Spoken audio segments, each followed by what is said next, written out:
Welcome to the last lesson on the course. In this lesson, we are going to use the 2 bricks and the slab of stones we created earlier to build our column. This is the most fun part of the process. We're going to build the concept we had in mind piece by piece, making small variations to each one. So go placing the pieces where you think they look okay, and then scale them to try and replicate the volume originally created. With Transpose Master, we can keep deforming the stones. Don't deform them too much though, we don't need to ruin the details we made.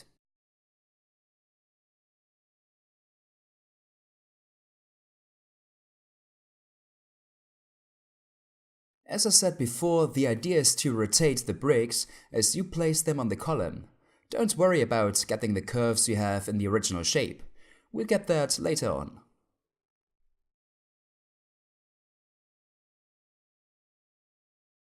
Try to join the bricks together, but don't place them over each other. That might not look so good.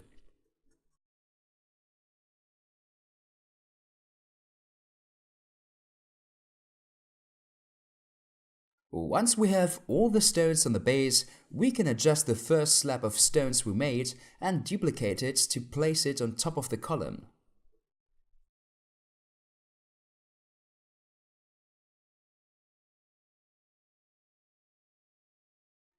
To make our work easier, as all the bricks have a high level of subdivision, in the subtool menu we could select the option All Low. This puts all the subtools in the lowest subdivision and makes us able to work faster.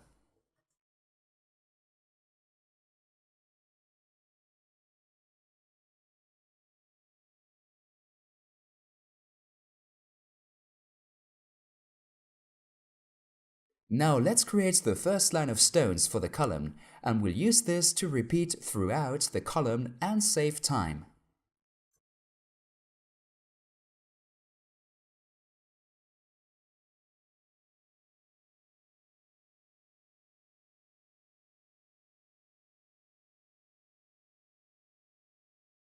We can just place them and readjust them as we need. Remember that it's important to rotate the stones constantly so you never see the same face.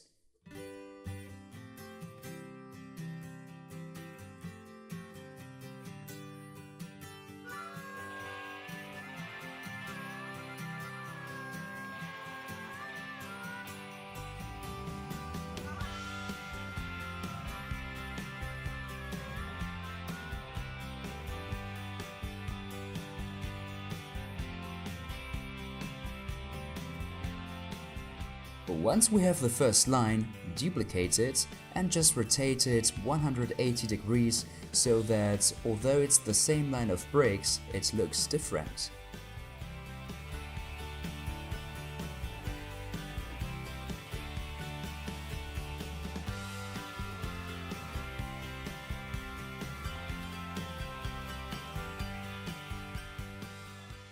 Now we can go for the next line.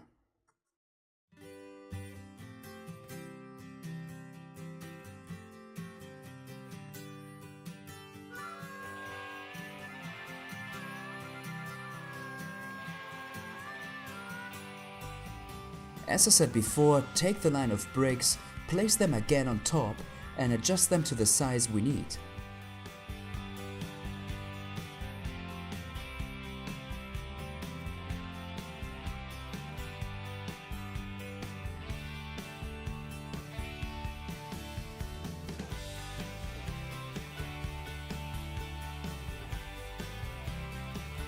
Now, so we're not constantly using the same line, as we have 8 faces, we can make another line and alternate one line and another so it looks like all the bricks are different.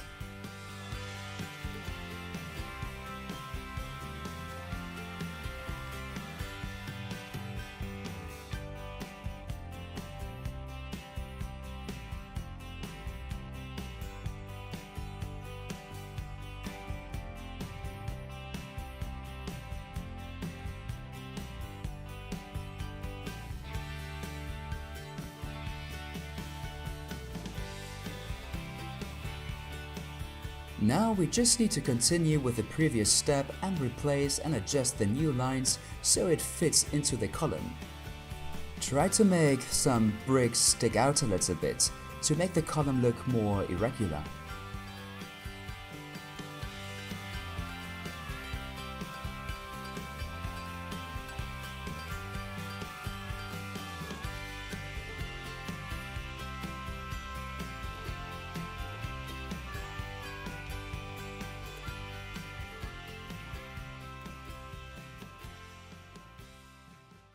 Place the third line and rotate it so it looks different, and then scale it. Now we'll take the first line of bricks we made and adjust the top part of the column.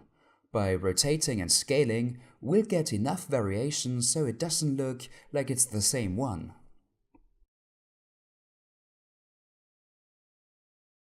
Finally, take the last line of bricks and place it on top. Rotate it and adjust it, and the basic shape is finished. Now we need to try and make the shape look more like the one we made originally.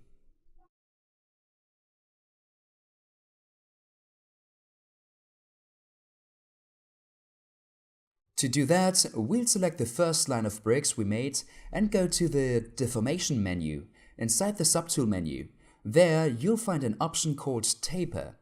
It's important that in this option the X and Y axes are activated.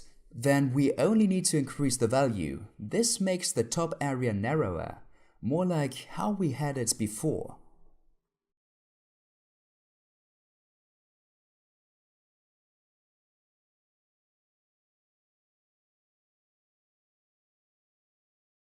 We need to follow this process with all the lines so the volume adjusts to what we originally had.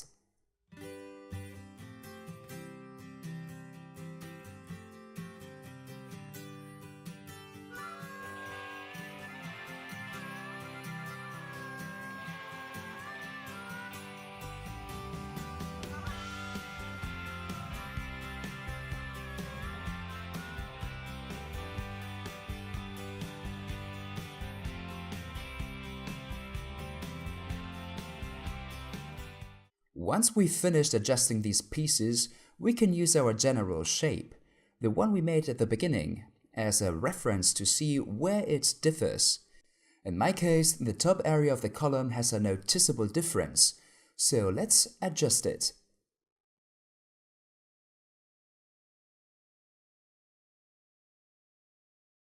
When we move on to the details, take a look at the general appearance of the column. You need to look out for things that stand out too much and try to fix them.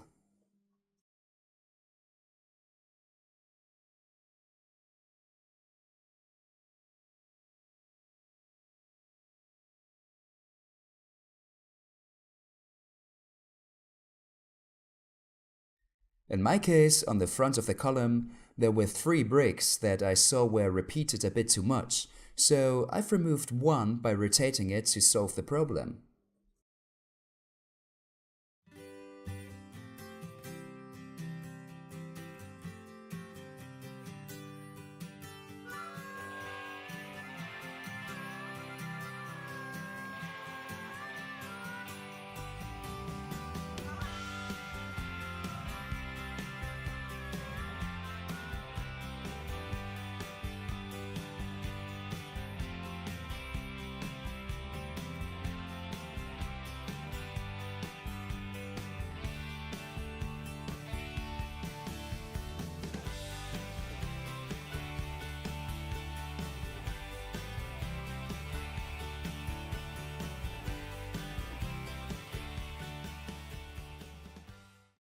Now let's try and join all the bricks at the base of the column so we can apply the same option as we did before to the others, the taper.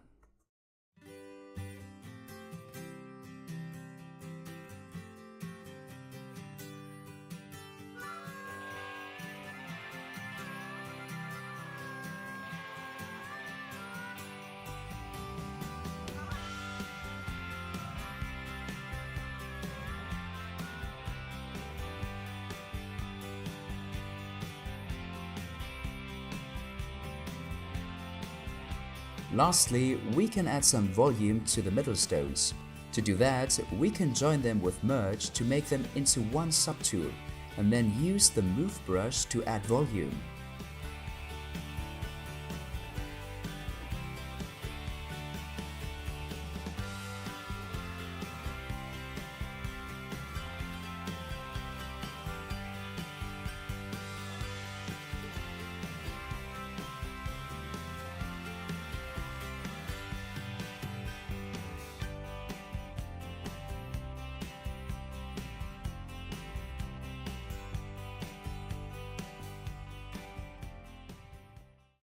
Activate symmetry in the transform menu.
And this is the final result. It was quite a quick process and we have a decent finish. Try to make another model yourself by following this process and see how your workflow improves. I hope you enjoyed the course and you find it useful for your own projects. I'll see you next time for another Tutsbad course. Bye.